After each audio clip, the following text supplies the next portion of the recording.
Charlie, okay, watch this video.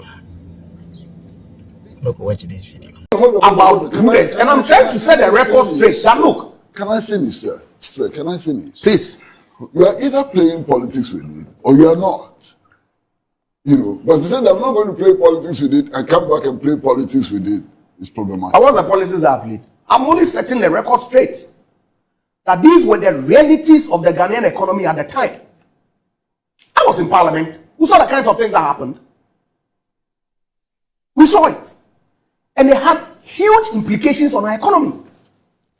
Then the Russian-Ukraine war came to compound it, such that by the time that we came back in April, after the recess to pass the revenue measures that was supposed to have been done in accordance with the laws of Ghana by 31st December, the horses had bolted.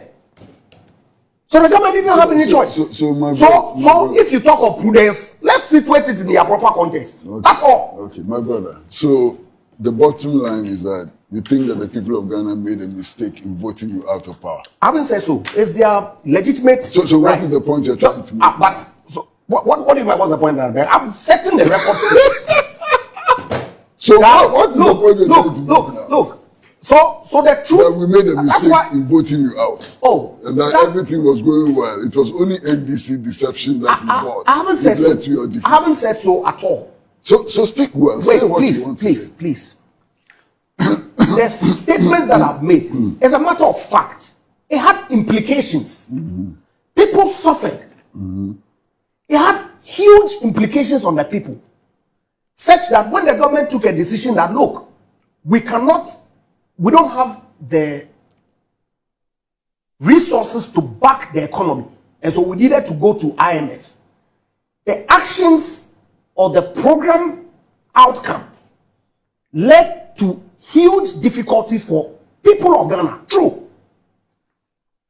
Boss, can I have and that informed their voting pattern in December 2024. And there's no doubt at all. But I'm saying that you cannot attribute those, you can't take those things that happened and throw them pretend as if they were not issues that impacted us negatively. That's all. You see, today, this is not my view. This is the front page of the graphic today. And the front page of the graphic today reports that in spite of all these hiccups, the Strait of Hormuz and so on, Ghana's economy remains stable.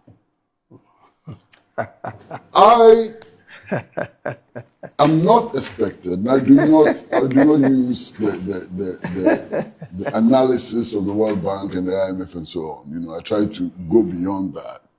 But you believe in those analyses. But the two institutions, please. You speak for yourself. I'm speaking for myself. But why are you saying that I believe in those institutions? Have I told you that I believe in those ideological position? I'm asking you whether I've told you ideological that. Have I told you I believe in you? You have to tell me. Yes, I have to tell you. Part of the government who pursued the New Liberal Party development. So because of that, I believe in those institutions. You didn't believe in you make your point after when I have a rebuttal. Are you saying that you don't believe in the New Liberal? You make your point. Make your point. That's the point I'm making. It's a valid point. The institution you don't believe in, you are referencing their comments. Because I suspect, at least, that you have faith in those institutions based on your public record. And that is why I'm referencing those institutions. See. Okay. But you don't believe in them? At all. I've never. So why are you making reference to their comments? I'm making reference to their comments because you agree with those institutions on the path to development. And that has been demonstrated by your public record. Oh my. Anyway, you make your point. Yes.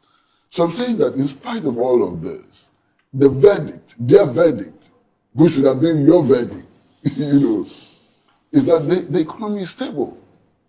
And that we are not suffering some of the hiccups we suffered, when the Ukraine-Russian war broke out. You understand? The last time I heard of the rate of inflation, it was still below 4%. The Strait of Hormuz has not changed the rate of inflation and so on. So that's the point I want to make. That's all. This is the story. Yes.